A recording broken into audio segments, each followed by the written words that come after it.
Hi everyone, welcome back to another video in the Web Security Academy series. In today's video, we'll be covering lab number 1 in the authentication module titled Username Enumeration via Different Responses. Alright, let's get started. This lab is vulnerable to username enumeration and password brute force attacks. It has an account with a predictable username and password, which can be found in the following word lists, and they give you candidate usernames and candidate passwords. To solve the lab, enumerate a valid username, brute force this user's password, then access their account page. Okay, so the target goal over here is to first identify a valid username, so to enumerate a valid username, and then brute force the password for this username and access the user's account. All right, let's access the lab. Now notice over here, this is the built-in browser in Burp, and so all my requests are being passed in my Burp proxy. I am using the professional version of Burp because we will be using the intruder functionality, which is heavily throttled in the community edition. So if you're using the community edition, it'll take you quite some time to complete the lab. All right, the first thing that we're going to do is click on my account and then log in with a random username and password. So let's say test. Go to HTTP history and look at the post request. Now over here, it's to the /login endpoint and it takes in a username and a password. The first thing that we're going to try to do is enumerate the username and then from there enumerate the password. So let's send this to intruder. In intruder, click clear and then just add the payload for the username because that's the item that we're trying to enumerate. Next, go to payloads. Keep it at simple list and then go to the exercise and get the candidate usernames. So let's copy this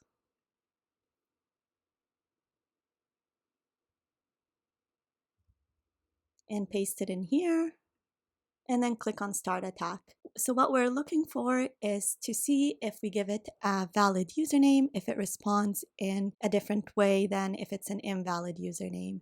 So over here for an invalid username, the length is 2984, and I'm looking for a different length that potentially outputs a different response. So let's do a search on length, and here we go. So we have 2986 for the username Arkansas, and if we look at the response over here, let's render. You could see over here it says incorrect password, whereas if you give it an invalid username, it says invalid username. So this difference in response allows you to enumerate the list of valid usernames in the system. So that's vulnerability 1, the fact that it outputs a verbose error message on the login page. So I'll just copy this username and put it in our notes. So let's go to Visual Studio and say the username was Arkansas. Now let's enumerate the password. We do that in the same way. Let's close this, discard, and then go to positions over here.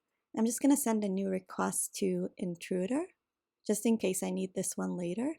Again, we clear. This time the username we already know, so it's Arkansas. And the password is the one that we want to test. So let's click on add. And then for payloads over here, we need the candidate passwords payload. So let's close this one and open this one. Okay, let's copy that.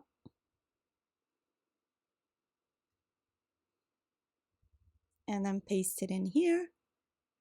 And then click on start attack. So when it comes to this one, I'm not looking for a different length. What I'm looking for is a different status code. Because if we do have a valid username and password, it should redirect me to the My Accounts page. And so the status code should be 302. So let's search on status code. And here we go. We do get a 302 for Matthew. And if you look over here in the response, it redirects you to My Account. So now we have the username and password. Let's put them in here. So it was Arkansas. And the second one was Matthew. Hit login. And you could see it says, congratulations, you solved the lab. So there's a few vulnerabilities over here. The first one is the verbose error message that allows you to enumerate a list of valid usernames in the system. And then the second one is there's no brute force protection on the login page. So it allowed us to perform 100 requests within less than a minute, and it didn't block our IP address. All right, so we successfully completed the exercise by exploiting the vulnerability using burp intruder. Now we usually script the exploit in Python. However, we're not going to do that today because there's already tools out there that do that. So if you're interested in an automated tool that is different from burp intruder, look into something called Hydra, which takes in a list of usernames and a list of passwords, and then it tries every possibility until it finds a valid account. All right, in the next lab, we'll look at another case of a broken authentication vulnerability. If you liked the video, hit the subscribe and share button so that the video reaches a wider audience. Also, make sure to check out my course if you're interested in seeing more videos like this one. Thank you and see you in the next video.